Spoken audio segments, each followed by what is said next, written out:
The announcement that athletes at the 2028 Los Angeles Olympics will be subject to strong testing to block transgender competitors has intensified an already heated global debate.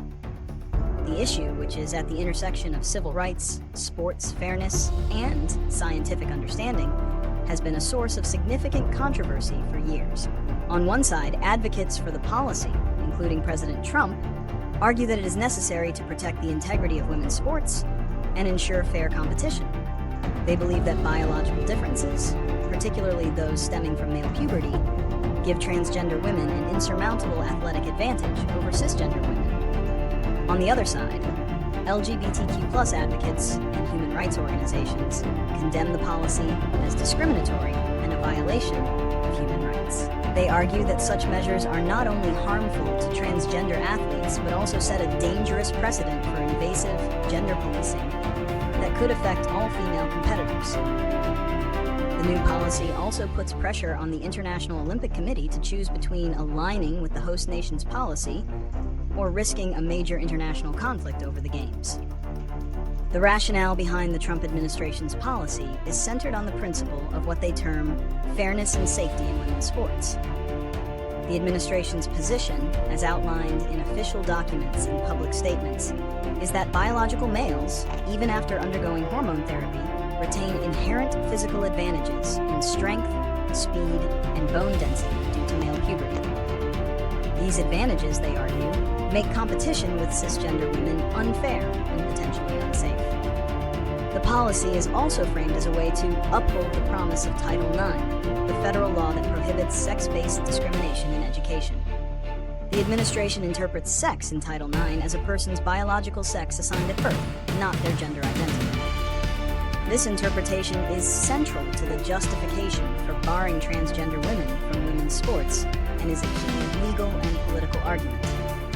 The administration has cited a number of court cases and expert opinions that they believe support their view. The policy is also aimed at influencing international sports bodies like the IOC to adopt similar standards, using the U.S. position as the host of the 2028 Olympics as leverage.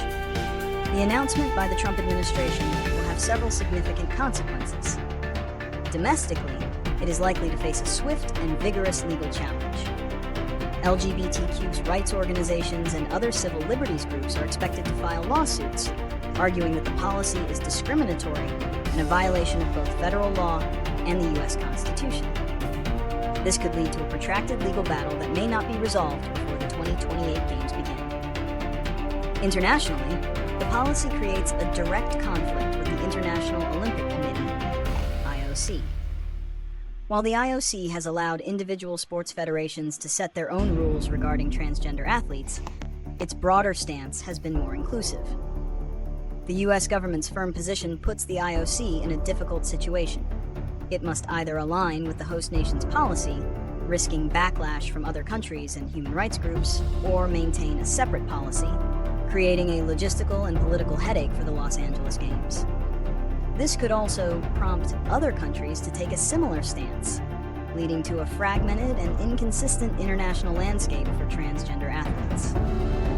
Addressing the complex issue of transgender athlete participation requires solutions that balance fairness, inclusion, and safety. One approach, championed by some international sports federations, is to make eligibility criteria sport-specific. This acknowledges that the physical advantages of male puberty vary significantly between sports, and a one-size-fits-all policy may not be appropriate. For example, a contact sport like rugby may have different safety concerns than a non-contact sport like shooting. Another proposed solution is the creation of an open category for athletes who do not meet the criteria for male or female divisions. This model, adopted by some sports, allows for full inclusion without compromising the integrity of the female category. Finally, some have suggested that the conversation should move beyond testosterone levels alone and consider a holistic, evidence-based approach. This would involve further scientific research into the long-term effects of hormone therapy on athletic performance, as well as a greater focus on the individual athlete's journey and personal circumstances, rather than broad, sweeping policies. These solutions aim to provide a path forward that respects the rights and dignity of all athletes while ensuring fair